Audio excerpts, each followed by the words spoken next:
하나님께서 오늘 우리에게 주시는 말씀은 창세기 4장 1절로 2절 말씀입니다. 하나님께서 오늘 우리에게 주시는 말씀 창세기 4장 1절로부터 2절까지의 말씀 우리 함께 합독하시겠습니다.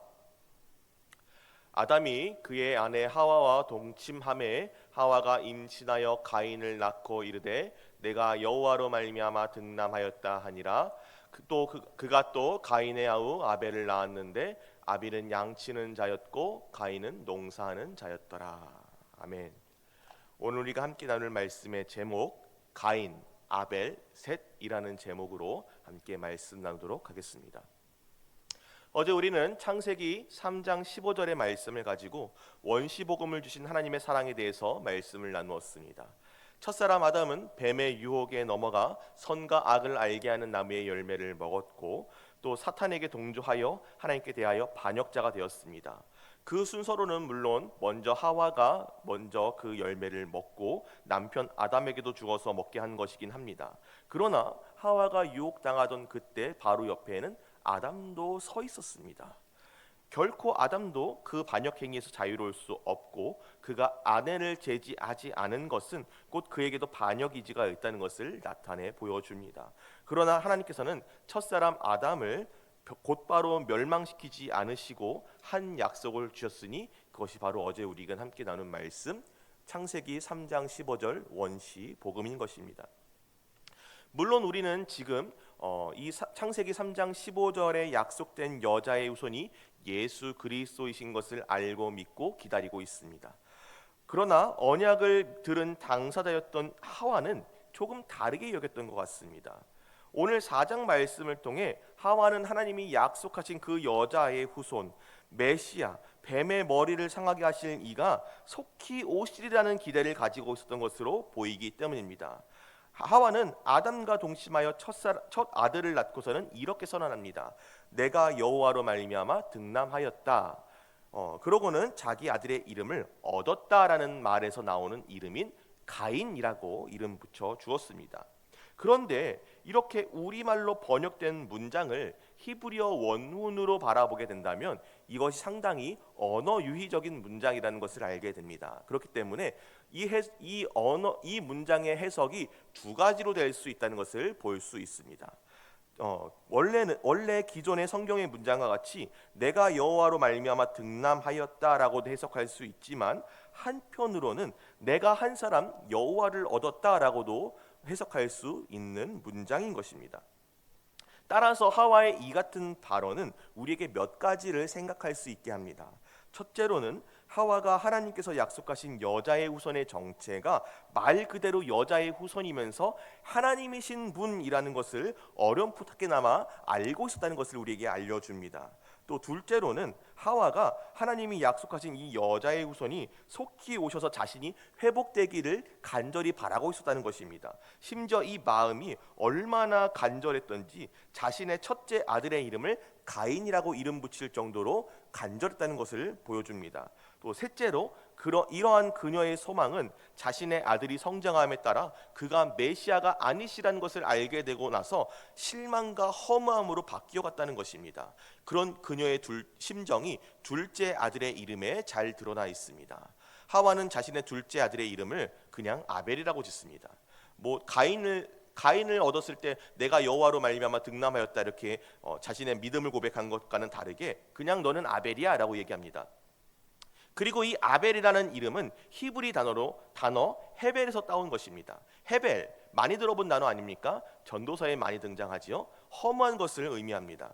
짧게 내신 날숨과 같이 혹은 안개나 수증기와 같이 금세 사라져버려서 눈에 보이지 않게 되는 것을 의미합니다. 자기 아들의 이름을 아벨, 헛된 것이라고 이름 지었던 것입니다. 아들을 사랑하지 않기 때문일까요? 아니요, 그렇지 않습니다. 그만큼 가인에게 걸었던 소망이 강렬했었고 그 소망이 아무것도 아니라는 것을 알게 되고 나니까 너무나도 허탈했던 것입니다. 자신들의 범죄, 반역으로 인해 비참한 처지에 놓이게 된 아담과 하와는 약속된 후손이 속히 오시기를, 그것이 자신의 첫째 아들이기를 간절히 소망했습니다. 그런데 가인이 여자의 후손이 아니었다는 것을 알게 되고 그 모든 허탈감이 둘째의 이름을 헛됨이라고 이름 붙일 정도로 강렬하게 자신들에게 다가왔던 것입니다. 가인이 아담과 하와가 기대하던 여자의 후손이 아닌 것은 가인과 아벨이 각각 장성한 후 더욱더 확실해졌습니다. 그들의 두 아들 가인과 아벨은 장차 장성하여 각기 농사짓는 사람과 양치는 사람으로 자라게 되었습니다. 그리고 그들은 각각 자신들이 목축하며 또 농사지으며 재물을 마련하여 제사를 드렸습니다. 두 형제가 각기 자신이 수고한 것으로 제사를 드렸지만 하나님께서는 가인의 제사는 받지 않으시고 아벨의 제사만 받으셨습니다. 그 이유는 재물의 종류에 있었던 것이 아니요 그 재물을 드리는 사람의 믿음에 있었습니다. 두 사람의 예배 태도를 하나님께서 보신 것입니다. 아벨은 양의 첫 새끼와 기름으로 제사를 드렸습니다. 첫 새끼란 무리의 전체를 대표하는 최상의 것을 의미합니다. 또 기름 역시 구약 성경에서 제물 중에 가장 우수한 것을 나타내는 은유적인 표현으로 계속해서 쓰이고 있습니다. 그러므로 아벨은 자신이 하나님께 드릴 수 있는 최선의 것을 최고의 하나님께 올려드렸던 것입니다. 반면 가인은 어떠했습니까? 그 역시 자신이 수고한 것을 하나님께 드리긴 했지만 그의 제물에는 첫 것이라든지 어떤 최상의 것이었다는 어떤 수식어가 붙지 않습니다. 그냥 땅의 소산이라고 말합니다. 가인은 그 어떤 감사함도 없이 그저 엄마 아빠가 시키니까 그래 뭐 내가 예배 드려주지 뭐 이러한 마음으로 적당히 예물을 구해서 적당히 제사를 드렸던 것입니다. 이것을 가리켜서 히브리서 11장 4절은 믿음으로 아벨은 가인보다 더 나은 제사를 드렸다라고 말하고 있습니다. 가인은 이때 심히 분했던 것 같습니다. 안색이 변했다고 말합니다. 이 안색이 변했다는 표현은 하나님과의 관계가 단절되었다는 것을 나타내는 중의적인 표현입니다. 심지어 하나님께서는 그의 변한 낯빛을 보시고 네가 선을 행하였다면 어찌하여 낯을 들지 못하겠느냐라고 물으시기까지 합니다. 하나님께서 그의 제사를 거부하신 이후에는 그의 믿음 없음에 더하여 그의 행실이 선하지 못했다는 것에 있다는 것을 보여줍니다. 하나님께서는 이미 동생을 살인할 계획을 세우고 있던 그에게 죄가 너를 원하나 너는 죄를 다스릴지니라 라고 권면하십니다. 말씀하십니다. 그러나 그는 결국 분을 못 이겨서 그의 동생 아벨을 깨어서 들에 나가 그의 동생을 쳐 죽이고 맙니다. 하나님께서는 가인에게 말씀하신 것과 같이 아담의 범죄로 타락한 이후에도 사람에게 죄에게 저항할 도덕적 책임과 의지를 부여해 주셨습니다. 그러나 가인은 하나님의 그런 말씀에도 불구하고 분을 이기지 못하고 결국 아벨을 쳐 죽이고 죄에게 자기 자신을 모조리 내어주고 만 것입니다. 그의 범죄 이후 하나님께서는 가인을 부르시고 아벨의 행방을 물으십니다. 그런데 가인은 이렇게 얘기합니다. 내가 내 아우를 지키는 자니까 부인하며 거짓말합니다. 가인에게 하나님께서는 그 아우 아벨의 피가 땅에서부터 호소하고 있음을 말씀하시면서 그 피의 저주로 인하여 더 이상 가인이 땅에서 어떠한 소산도 얻을 수 없을 것임을 선포하십니다. 그리고는 가인이 더 이상 한 곳에 머무를 수 없고 유리해야만 하는 삶, 방랑해야만 하는 삶을 살게 되었노라고 형벌을 선언하십니다. 가인은 농사짓는 자였습니다. 그러므로 땅이 그 소산을 내어주지 않게 되고 또 한 곳에 머무를 수 없게 된다는 것은 대단히 가혹한 형벌이었습니다. 생존의 근거를 잃어버린 것입니다. 또 자신이 그랬던 것처럼 누군가는 자신을 살인하려 들 것입니다. 그것을 너무나도 두려워하고 하나님께 간청하였습니다. 하나님은 그런 그마저도 불쌍히 여겨서 그를 보호하시는 표를 주셨습니다. 누구든지 가인을 죽이는 자에게는 가인이 받았던 벌의 7배에 달하는 벌을 받을 것이라는 약속의 표를 주신 것입니다. 이 표가 정확히 어떤 종류의 표였는지는 현재로서는 정확히 알 수 없지만 이를 통해 아무리 극악한 죄인이라 할지라도 그 생명을 심판하는 권리는 하나님께 있음을 알리시고 그 생명을 보존하셨다는 것을 우리에게 보여주십니다. 그러나 가인은 결국에는 계속해서 반복해서 하나님의 뜻을 거역하는, 반역하는 반역자의 삶을 살아가는 모습을 우리에게 보여줍니다. 그는 하나님께서 끊임없이 유리하여야 한다는 벌을 받았지만 아들 에녹을 낳고 나서는 마음이 바뀌었습니다. 그 아들의 이름을 딴 성을 쌓아서 거기 머물렀습니다. 가인은 이로써 하나님의 벌도 무시하였고 하나님의 보호하시는 표도 무시하였습니다. 하나님을 무시하고 자기가 쌓은 성, 자기의 세력을 의지한 것입니다. 자기 스스로를 보호하고 하나님 없이 사는 자들의 공동체를 만들어 나간 것입니다. 가인의 후예들은 그들이 쌓은 성 안에서 화려한 문명을 꽃피우며 살아갔습니다.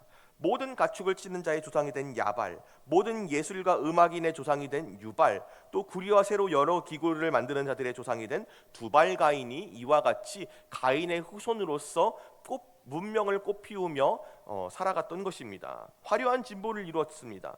그러나 이들이 이렇게 하나님의 일반 은총을 화려하게 받아 누렸지만 그 안에 하나님의 뜻이 없었으므로 그들의 문명은 곧 죄의 문화였습니다.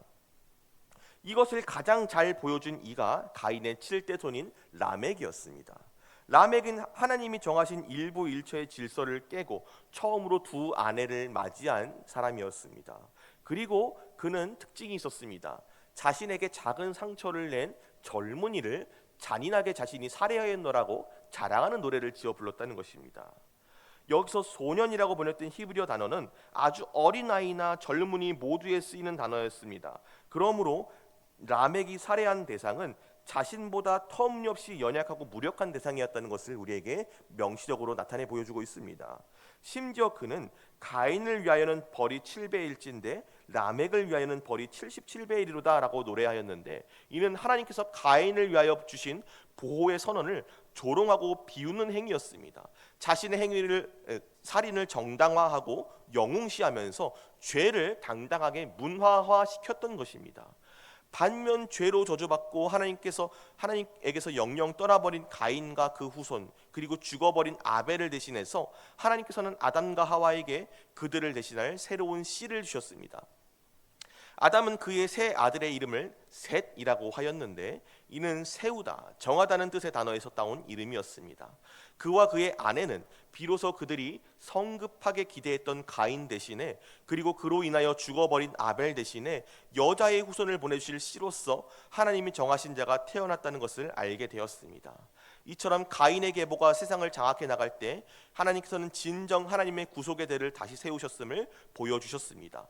가인과 그 후손들이 성을 쌓고 문명을 발전시키며 죄를 문화화하고 자기들의 힘을 과시하고 하나님을 대적할 때 셋은 자녀를 낳고 그 이름을 에노스라고 불렀습니다.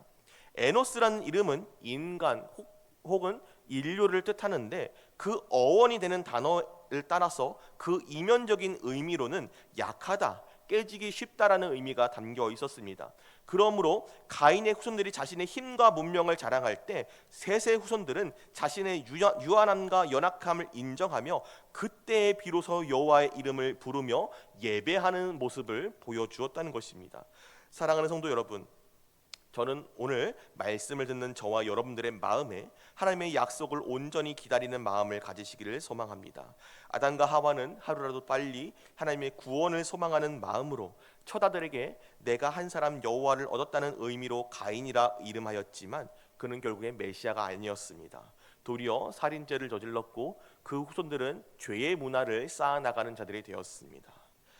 도리어 하나님께 합당한 자손은 그들이 헛되다, 더덥다며 실망하였던 자 아벨이었습니다. 그는 그의 이름과 같이 억울하게 죽임당하여 헛되게 생을 마감하였지만 결국 하나님 보시기에 합당한 예배를 드리는 자는 아벨이었습니다. 이처럼 아담과 하와는 멋대로 하나님의 뜻을 앞질러 기다렸다가 실망하여 또 하나님께 합당한 자를 제대로 바라보지 못했던 것입니다. 그런 그들에게 하나님은 셋이라는 새로운 씨를 주십니다. 비로소 아담과 하와는 그 씨야말로 하나님께서 정하신 여자의 후손을 보내주실 자라는 것을 알게 되었습니다. 그리고 그들이 깨달은 대로 셋은 인간의 연약함, 깨지기 쉬움을 인정하며 에노스를 낳았고 그때 비로소 사람들이 하나님 여호와의 이름을 부르며 예배하는 자들이 되었습니다. 비록 가인의 후예들은 자신들의 강력함, 죄악된 문명을 자랑하고 하나님을 조롱하며 그들이 건축한 성에 머물렀지만 셋의 후예들은 성벽도 무기도 없었으나 다만 여호와의 이름이라는 영원한 성소 안에 거하는 자들이었습니다. 결국 가인의 후손들이 자랑한 성도, 문명도, 집약된 힘과 자랑거리들은 모두 노아의 때에 홍수에 휩쓸려 사라졌지만 성벽 없이, 무기도 없이 하나님의 이름 안에 거하였던 셋의 후손은 노아의 때에 하나님의 계획 안에서 구원하심을 입었습니다. 이제 우리는 가인을 통해 좌절된 것처럼 보였던 여자의 후손이라는 약속이 하나님의 정하신 셋의 후손을 통해 예수 그리스도로 인하여 성취되었다는 것을 너무나 잘 알고 있습니다. 좌절된 아벨의 피는 심판을 부르짖었지만 여자의 후손으로 오신 예수 그리스도의 피는 더 나은 피로서 우리에게 용서와 회복을 가져다 두었음도 알고 믿고 있습니다. 사랑하는 성도 여러분, 그러므로 우리 마음에 하나님의 약속을 온전히 신뢰하며 기다리는 믿음 있기를 소망합니다. 아담과 하와가 그러했던 것처럼 우리 역시도 때때로 멋대로 기대하고 멋대로 하나님을 앞질러 가고자 하는 마음이 있음을 고백합니다. 그리고 그것이 진정한 믿음이 아니요 오히려 믿음 없는 것임을 알고 돌이켜 회개하며 다시 한번 점검할 수 있기를 소망합니다. 또한 우리가 이 땅에 살며 가인의 후손의 길을 경계하고 셋의 후손의 길에 있기를 소망합니다. 우리가 있어야 할 것은 멸망한 애녹성이 아니요 성벽도 없고 또 어떠한 문화도 발전한 무기도 없지만 여호와의 이름 안에 있는 영원한 성소인 줄 믿습니다. 우리의 진정한 소망은 우리에게 소망이 없음을 인정하고 하나님 아버지와 그 아들 예수 그리스도의 이름 안에 거하며 장차 우리에게 다가올 더 나은 소망을 붙드는 것에 있음을 믿으시며 오늘도 그 믿음 안에서 소망 가운데 승리하시는 여러분들 되시기를 우리 주님의 이름으로 축복합니다. 기도하겠습니다.